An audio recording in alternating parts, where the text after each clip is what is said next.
अस्सलाम वालेकुम, I am teacher Sahrish और आज हम डिस्कस करेंगे पोजेसिव प्रोनाउंस। जैसा कि इनके नाम से जाहिर है, पोजेसिव ये शो करते हैं ऑनरशिप, ये किसी चीज़ की मलकियत को जाहिर करते हैं। प्रोनाउंस क्या होते हैं? ये वो वर्ड्स होते हैं जिन्हें हम नाउन की जगह यूज़ करते हैं। अब कौन कौन से ऐसे वर्ड हैं जिन्हें हम पोजेसिव प्रोनाउंस में कंसीडर करते हैं? वो है mine, yours, ours, theirs, his, her and it's.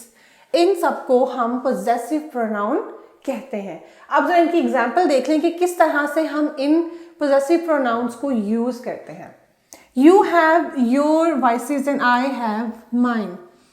तुम्हारी अपनी कुछ बुराइयां हैं और मेरी अपनी है। यू हैव योर्स, तुम्हारी अपनी।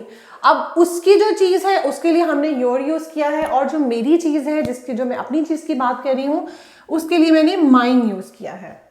This house is bigger than mine. ये घर मेरे घर से बड़ा है। तो यहाँ पर कहाँ पे हमने पोजेसिव प्रोनाउन यूज़ किया है? यहाँ पर माइन, कि मतलब मेरे घर से ये घर जो है वो बड़ा है। ये मेरे उस ओनरशिप को जाहिर कर रहा है जिसको मैं उससे कंपेयर कर रही हूँ। इज दिस योर्स, क्या ये तुम्हारा है? अब हो सकता है कि कोई चीज़ हो, जैसे कोई वॉलेट है या कोई पेन है, और मैं किसी से पूछ रही हूँ इज दिस योर्स, क्या ये चीज़ तुम्हारी है? तो यहाँ पर पोजेसिव प्रोनाउन है योर्स, कि उसकी मलकियत के बारे में मैं उससे सवाल कर रही हूँ कि क्या ये चीज़ तुम्हारी है।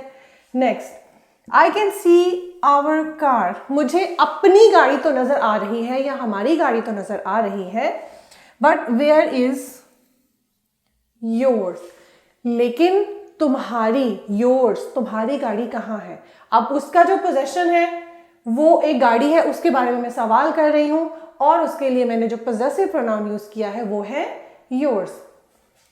This book belongs to her. अब ये किताब किससे बिलोंग करती है, किसकी मलकियत है? हर, इसकी मलकियत है। तो यहाँ पर मैंने हर का प्रोनाउन यूज किया है उसका पोजीशन शो करने के लिए। अच्छा, अब कुछ प्रोनाउंस होते हैं जो कि सिंगुलर होते हैं और कुछ प्रोनाउंस होते हैं जो प्लूरल होते हैं। फिर जब हम उन पर्सनल प्रोनाउंस की बात करते हैं और वो पर्सनल प्रोनाउंस फिर पोजेसिव प्रोनाउंस के साथ यूज़ होते हैं अपनी ऑनरशिप यूज़ करने के लिए, तो हम ये देखेंगे कि वो कौन से पर्सनल प्रोनाउंस हैं। जब हम उन्हें as a possessive pronoun use करेंगे तो कौन सा पोजेसिव प्रोनाउन है जो हम उनके लिए इस्तेमाल करेंगे। अब जैसे सिंगुलर होता है वाहिद, एक चीज़, तो अगर आई एंड मी है पर्सनल प्रोनाउन, तो उसके लिए हम कौन सा पोजेसिव प्रोनाउन यूज़ करेंगे? उसके लिए हम यूज़ करेंगे माइन। ठीक हो गया। यू के लिए हम पोजेसिव प्रोनाउन यूज़ करेंगे yours. He and him, he and him के लिए जो पोजेसिव प्रोनाउन हम यूज़ करेंगे सिंगुलर, वो है हिज, शी, हर। इसके लिए जो पोजेसिव प्रोनाउन यूज़ होगा वो है हर्स। अब हम देखेंगे प्लूरल्स को, कि पोजेसिव प्रोनाउंस में जब अगर कोई प्लूरल के बारे में हमने बात करनी है या किसी प्लूरल दो या दो से ज़्यादा लोगों के पोजेशन के बारे में बात करनी है, तो हम उनके लिए कौन से प्रोनाउंस यूज़ करेंगे। फॉर एग्जांपल, अगर हमारे पास पर्सनल प्रोनाउंस में वी और अस है, तो पोजेसिव प्रोनाउंस प्लूरल में हमारे पास होगा आवर्स, उनके पोजेशन को शो करने के लिए। दे एंड देम अगर singular personal plural personal pronouns में है, तो देयर्स हमारे पास होगा उसकी पोजेसिव प्रोनाउंस में। एग्जाम्पल्स देख लें जरा।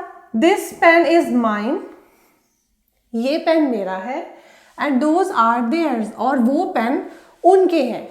ये सिंगुलर है और ये प्लूरल है। यहाँ पे भी पोजेशन की बात हो रही है और यहाँ पे भी ये सिंगुलर के लिए हो रहा है और ये यूज हो रहा है प्लूरल के लिए। यानी कि सिंगुलर के लिए हम यूज़ करेंगे माइन, या जो मैंने अभी पीछे आपसे डिस्कस की है पूरी लिस्ट, जिसमें हमने ये देखा है कि अगर आई और मी की बात हो रही है तो मैं माइन करूँगी। शी एंड हर की बात हो रही है तो हर्स, उसकी बात होगी, लेकिन वो सिंगुलर एक बंदे के बारे में है। लेकिन अगर दो या दो से ज़्यादा लोगों के पोजेशन की बात होगी तो हम प्लूरल पोजेसिव प्रोनाउंस उनके लिए यूज़ करेंगे, जो कि मैंने यहाँ पे मेंशन कर दिए हैं।